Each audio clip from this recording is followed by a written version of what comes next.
চৈত্রের দহন দগ্ধ দুপুর, শুকনো পাতার শব্দ আর ক্লান্ত প্রকৃতির নীরবতা সব মিলিয়ে যেন প্রকৃতি নিজেই ঘোষণা করছে বছরের শেষ মুহূর্ত। আজ ৩০ চৈত্র, বাংলা ১৪৩২ সনের শেষ দিন।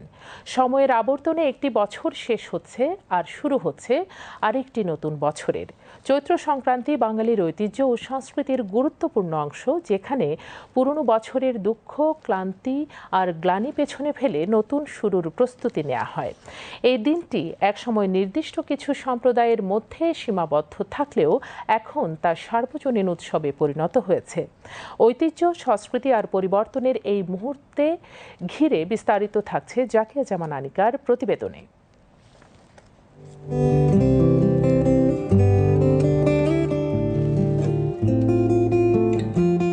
ঋতুচক্রের অনিবার্য আবর্তনে জীর্ণ পুরাতনকে বিদায় জানিয়ে মহাকালের গভীর গর্ভে বিলীন হতে চলেছে আরেকটি বাংলা বছর। চৈত্রের দহন দগ্ধ প্রখর দুপুরে শুকনো পাতার মৃদু নূপুরধ্বনি যেন বাজিয়ে তোলে বিদায়ের এক বিষণ্ণ সুর। সেই সুরে মিশে থাকে নতুনের আহ্বান। বিদায় ও আগমনের এই সন্ধিক্ষণে এসে দাঁড়িয়েছে চৈত্র সংক্রান্তি, যা বাংলার মানুষের আবেগ, ঐতিহ্য ও অস্তিত্বের এক গভীর প্রতীক।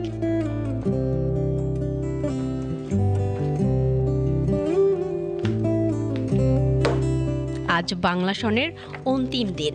এই দিনটি কেবল একটি পঞ্জিকার সমাপ্তি নয়, এটি এক দীর্ঘ বছরের ক্লান্তি, জীর্ণতা ও গ্লানিকে মুছে ফেলার প্রতীকী মুহূর্ত। চৈত্র সংক্রান্তি পালনের আচার অনুষ্ঠানে অঞ্চলভেদে বৈচিত্র্য থাকলেও এর মর্মকথা এক: ঐতিহ্যের অবিচ্ছিন্ন প্রবাহ।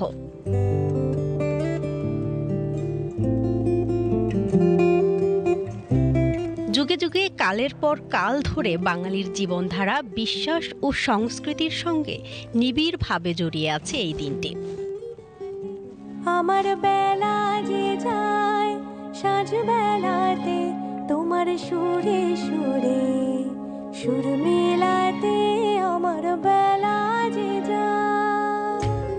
একসময় এটি পাহাড়ি জনগোষ্ঠী ও সনাতন ধর্মাবলম্বীদের মধ্যে সীমাবদ্ধ থাকলেও আজ তা পরিণত হয়েছে এক সার্বজনীন উৎসবে। ধর্ম, বর্ণ নির্বিশেষে সকল মানুষের অংশগ্রহণে এটি পেয়েছে সার্বজনীন স্বীকৃতি। পাহাড়ি জনগোষ্ঠী এই উপলক্ষে ৩ দিনব্যাপী উৎসবের মধ্য দিয়ে চৈত্র সংক্রান্তি ও নববর্ষকে বরণ করে নেয়, যা তাদের নিজস্ব ঐতিহ্যের এক বর্ণাঢ্য প্রকাশ।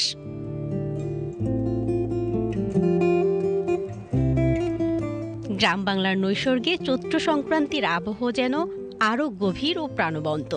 পুরনো বছরের যাবতীয় দুঃখ, গ্লানি ও ব্যর্থতাকে বিদায় জানিয়ে নতুন বছরকে স্বাগত জানানোর প্রস্তুতিতে মুখর হয়ে ওঠে জনপদ।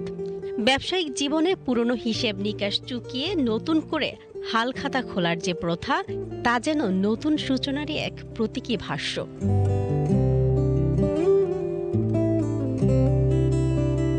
খাদ্য সংস্কৃতিতেও এই দিনের রয়েছে স্বাতন্ত্র্য।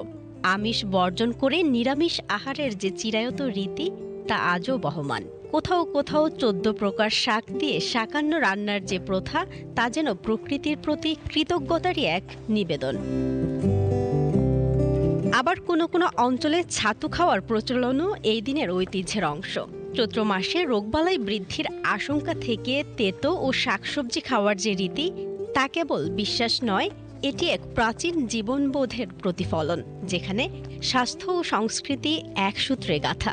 সময়ের প্রবাহে চৈত্র সংক্রান্তি রূপ বদলেছে, বিশেষত শহুরে জীবনে। তবুও গ্রামীণ ঐতিহ্যের অনুষঙ্গ আজও ম্লান হয়নি। মেলা, পুতুল নাচ, বায়োস্কোপ, পটচিত্র, যাত্রাপালা, লোকসঙ্গীত ও নৃত্যের আয়োজন যেন এই দিনটিকে জীবন্ত করে তোলে। সাংস্কৃতিক সংগঠনগুলো তাদের নিজস্ব উদ্যোগে এই ঐতিহ্যকে ধারণ ও বিস্তারের প্রয়াস চালিয়ে যাচ্ছে, নতুন প্রজন্মের কাছে তুলে ধরছে বাঙালির শেকড়ের গল্প। জাকিয়া জামান আনিকা, বিটিভি নিউজ।